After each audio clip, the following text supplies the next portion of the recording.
ke-119, seorang gadis dari suku Komansi bernama Naru terlihat sedang berlatih dengan kapak pemberian mendiang ayahnya.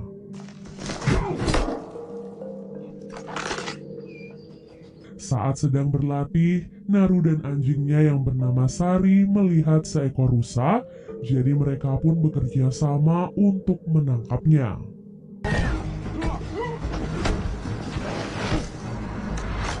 Saat sedang berburu, mereka dikejutkan dengan suara yang cukup keras yang berasal dari atas langit. Di sana awan terlihat menggumpal dan secercah cahaya yang muncul di antaranya. Naru pun menganggap hal itu adalah Thunderbird, pertanda ia sudah siap menjadi seorang pemburu. Padahal benda bersinar itu sebenarnya adalah sebuah pesawat luar angkasa yang baru saja menurunkan seorang predator. Naru diketahui sebagai gadis yang dilatih untuk menjadi tabib seperti ibunya. Jadi tak heran jika ia sangat ahli dalam hal obat-obatan herbal. Namun akhir-akhir ini Naru malah ingin menjadi seorang pemburu seperti mendiang ayah dan juga kakaknya yang bernama Tabe.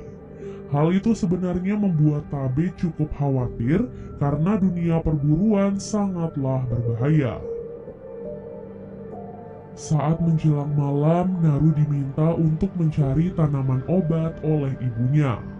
Setelah kembali mengambil beberapa tanaman obat, Naru melihat Tabe dan beberapa lelaki seperti terburu-buru mengejar sesuatu.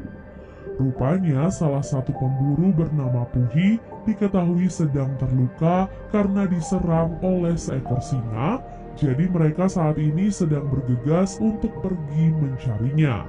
Mengetahui hal itu, Naru tentu saja memaksa Tabe agar diizinkan untuk ikut dalam perburuan kali ini.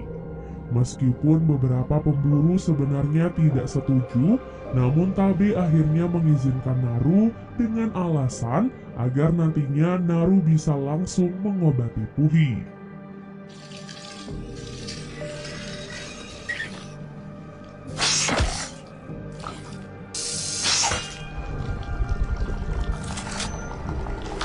Kemudian berangkatlah mereka semua mencari Puhi dengan bantuan Sari sebagai penunjuk arah. Berkat bantuan Sari, mereka pun berhasil menemukan Puhi yang sedang dalam keadaan sekarat. Para lelaki pun langsung menyiapkan tandu untuk membawa Puhi, sementara Naru bertugas untuk mengobatinya. Saat dalam perjalanan pulang, Tabe memutuskan untuk berpisah dengan mereka karena ia harus mencari singa yang sudah menyerang Puhi. Sepanjang perjalanan, Naru terus memikirkan keselamatan Tabe karena ia percaya kalau bukan singa yang menyerang Puhi, melainkan sesuatu yang jauh lebih berbahaya. Hal itu diperkuat dengan ditemukannya seekor ular yang sudah dikuliti di dekat lokasi tersebut, di mana hal seperti ini tentu saja tidak mungkin dilakukan oleh seekor singa. Khawatir akan keselamatan Tabe, Naru pun nekat untuk pergi menyusulnya. Ia yang baru pertama kali berburu terlihat panik di tengah kegelapan. Namun Tabe dan salah satu temannya akhirnya berhasil menemukan Naru. Saat itu Naru mencoba menjelaskan pada Tabe kalau hewan yang menyerang Puhi bukanlah seekor singa, namun Tabe tidak mempercayainya dan tetap akan berburu singa malam ini. Naru dan salah satu pemburu lainnya lalu bersiap di atas pohon, sementara Tabe akan menyiapkan sesuatu untuk memancing kedatangan singa tersebut. Saat sedang menunggu di atas pohon, seekor singa tiba-tiba datang dan langsung menyerang pemburu yang ada di sana. Dengan mulut penuh darah, singa itu pun berjalan perlahan dan mendekati Naru. Naru yang ketakutan tidak sadar telah mundur terlalu jauh sampai ia pun jatuh dari pohon dan pingsan tak sadarkan diri. Beberapa saat kemudian, Naru terbangun dan melihat sang ibu sedang membuatkan obat untuknya. Ibunya berkata kalau Naru pingsan saat berburu, jadi Tabe menggendongnya sampai ke rumah dan sekarang ia sudah kembali ke hutan untuk berburu singa. Beberapa saat setelah meneguk obat dari sang ibu, ia pun mendengar semua orang berteriak menyambut kedatangan Tabe yang datang membawa tubuh seekor singa dengan kepalanya yang terpenggal. Kepala suku dan para penduduk langsung bersorak bangga karena keberhasilan Tabe. Berkat keberhasilan itu, sang ketua suku bahkan menobatkan Tabe sebagai ketua perang.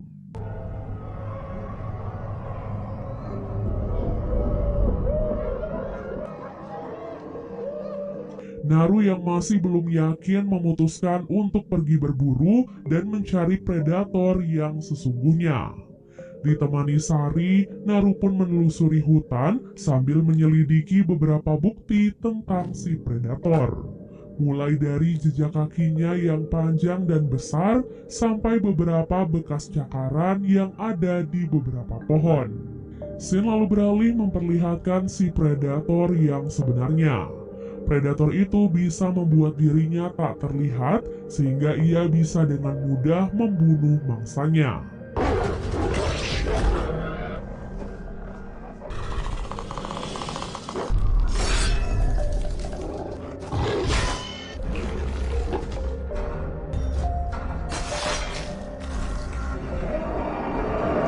Kepala serigala itu kemudian dipanaskan dan disimpan sebagai souvenir. Kembali ke Naru, di tengah perjalanannya ia pun menemukan sekumpulan mayat bison yang sudah mati dan dikuliti. Hal itu pun membuat Naru semakin yakin kalau ada predator yang sudah melakukan semua ini. Setelah Naru pergi dari tempat itu, si predator menemukan jejak yang ditinggalkan Naru di dekat mayat bison. Predator itu pun penasaran dengan sosok Naru dan memutuskan untuk mengikuti jejaknya. Saat melanjutkan perjalanan, Naru tiba-tiba terjatuh di kawasan lumpur penghisap. Dengan kapaknya, ia pun mencoba menggapai semak-semak agar ia bisa menarik diri keluar dari lumpur. Beberapa kali gagal tidak membuat Naru menyerah begitu saja. Ia pun memanfaatkan lemparan terakhir dengan sangat baik sehingga berhasil selamat dari lumpur penghisap. Karena tubuhnya dipenuhi lumpur, Naru pun memutuskan untuk membersihkan diri di sebuah sungai. Setelah membersihkan diri, Naru melihat seekor beruang yang sedang menghabisi mangsanya di tepi sungai tersebut. Perlahan ia pun menyiapkan anak panahnya dan bersiap memanah si beruang. Mayat beruang itu rencananya akan dijadikan bukti untuk ditunjukkan pada Tabe dan ibunya sebagai pertanda kalau Naru sudah layak menjadi seorang pemburu. Namun saat ia akan memanah, tali busur panahnya tiba-tiba rusak sehingga si beruang itu pun mengetahui keberadaan Naru. Di saat itu Sari mencoba mengalihkan perhatian si beruang agar Naru bisa pergi menyelamatkan diri. Namun karena kurangnya pengalaman berburu, keduanya pun malah berakhir sebagai mangsa. Naru yang pasrah memutuskan untuk masuk ke dalam perangkap ikan agar beruang itu tidak bisa menggigitnya. Dalam ketakutan, Naru pun melihat si beruang sedang bertarung dengan predator yang sosoknya tidak terlihat.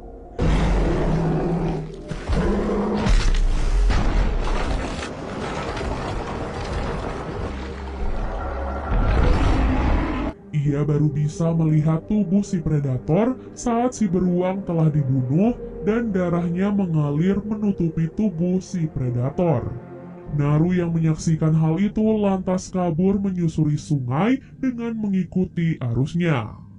Setelah itu Naru pun melanjutkan perjalanan sambil memikirkan bagaimana caranya membunuh si predator. Di tengah perjalanan itu, Naru pun bertemu dengan beberapa pemburu suku Komansi yang dikirim untuk mencarinya. Naru kemudian menjelaskan kepada mereka tentang si predator, namun para pemburu lagi-lagi tidak mempercayainya. Karena Naru terus memaksa untuk pergi, para pemburu pun terpaksa menggunakan cara kekerasan untuk membawanya pulang. Tak disangka, semua itu ternyata disaksikan langsung oleh si predator. Sebelum pulang, para pemburu yang kelelahan memutuskan untuk beristirahat sebentar sambil menunggu salah satu di antara mereka yang ingin buang air besar. Saat itu mereka pun mendengar suara dari arah semak-semak. Naru yang masih ketakutan memperingatkan mereka kalau itu mungkin adalah si predator. Namun saat pemburu memanah ke arah semak-semak, yang mereka temukan ternyata hanyalah seekor kelinci. Dengan tertawa mengejek, salah satu dari mereka pun mengambil kelinci itu dan menunjukkannya kepada Naru. Namun tak lama kemudian, 3 laser merah tiba-tiba terlihat di tubuh pemburu tersebut. Dan ya, laser itu ternyata adalah pertanda datangnya serangan dari si predator berupa 3 anak panah yang langsung menancap di tubuh pemburu tersebut. Karena mereka semua tidak bisa melihat tubuh si predator, para pemburu yang lain pun merasa sangat kebingungan. Saat itu, mereka sempat berhasil memanah tubuh si predator sehingga separuh tubuhnya pun akhirnya terlihat. Sosok predator yang sudah membunuh banyak hewan terlihat seperti alien yang sangat mengerikan. Tubuhnya penuh dengan senjata yang bisa dia gunakan untuk membunuh mangsa.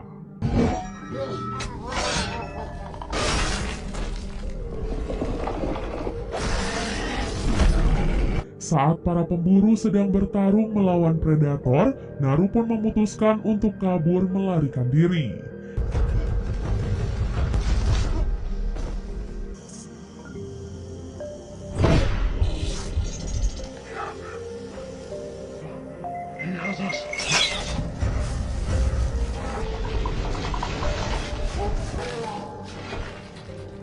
Ia pun melewati perbatasan wilayah suku Komansi dan terkena jebakan yang dipasang oleh penduduk suku lain. Suku yang diisi oleh pendatang asal Prancis itu kemudian menemukan Naru dan membawanya ke tempat mereka. Saat malam tiba, Naru terbangun dalam keadaan sudah terkurung. Melihat mantel yang digunakan oleh pemimpin suku, Naru pun sadar kalau mereka ternyata adalah orang yang sudah menguliti para bison. Jadi itu artinya, selain si predator, para penduduk suku itu ternyata juga adalah orang-orang jahat. Setelah itu, salah satu dari mereka pun mencoba berbicara dengan Naru dan menanyakan apakah Naru mengetahui sesuatu tentang si predator. Saat itu Naru enggan menjawab pertanyaan mereka sampai akhirnya ia melihat Sari dan Tabe juga menjadi tawanan mereka. Tubuh Tabe lalu disayat dan mereka berdua dijadikan umpan untuk memancing kedatangan si predator. Beberapa saat menunggu, si predator pun akhirnya datang dan langsung membunuh beberapa pemburu.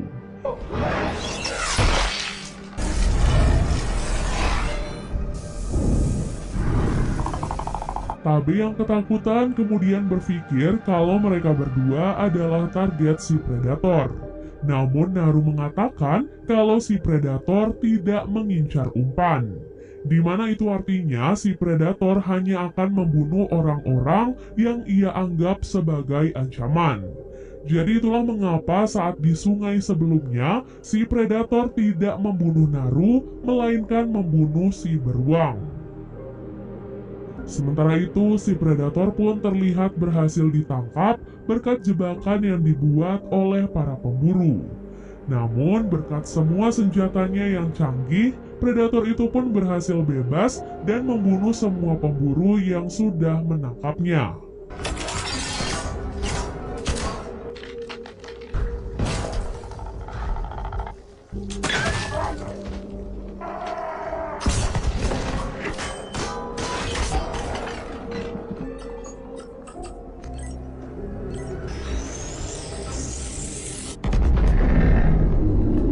Selagi mereka bertarung, Naru dan Tabe juga berhasil bebas dari ikatan mereka. Saat itu, Tabe bergegas mengambil kuda, sementara Naru bertugas menyelamatkan Sari. Berkat semua latihannya selama ini, Naru ternyata menjadi jauh lebih kuat, sehingga ia berhasil mengalahkan beberapa pemburu yang sudah menangkap Sari. Setelah berhasil membebaskan Sari, seorang penduduk suku tiba-tiba datang dan meminta pertolongan Naru untuk mengobati kakinya. Sebagai imbalannya, si penduduk itu akan memberikan pistol untuk Naru dan mengajarkan Naru bagaimana cara menggunakannya. Setelah mengobati si penduduk, predator itu pun tiba-tiba bergerak mendekati tempat itu, jadi Naru terpaksa bersembunyi meninggalkan penduduk tersebut. Nah, si penduduk kemudian menyelamatkan diri dengan berpura-pura mati, dan itu ternyata berhasil membuat si predator tidak bisa mendeteksinya. Sayangnya, ia langsung ketahuan dan dibunuh karena ia berteriak saat si predator menginjak kakinya. Tak lama kemudian, Sari pun datang sambil menggonggong, sehingga si predator pun langsung menargetkannya. Beruntung, Tabe tiba di saat yang tepat dan berhasil menggagalkan serangan dari si predator. Alhasil, pertarungan antara Tabe melawan si predator pun akhirnya terjadi.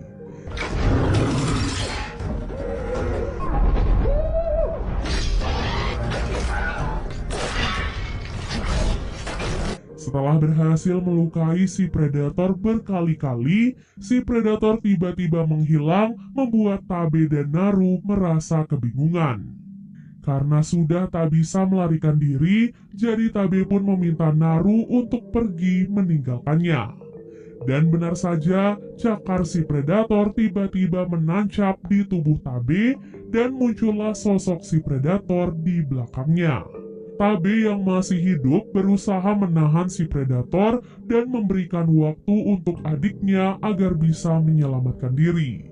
Kematian Tabe tentu saja membuat Naru sangat sedih dan juga terpukul. Terlebih semua ini terjadi karena egonya yang sangat ingin menjadi seorang pemburu. Namun semua perjuangan Tabe akan ia manfaatkan sebaik mungkin agar bisa membunuh si predator.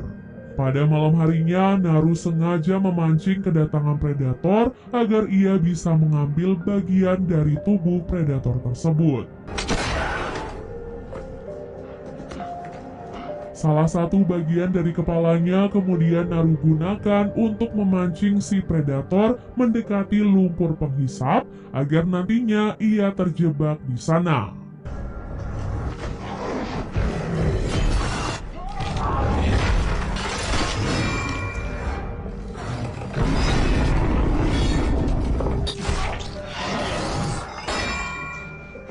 Berkat kerjasamanya bersama Sari, mereka pun berhasil menenggelamkan si predator dan membunuhnya dengan pantulan senjatanya sendiri.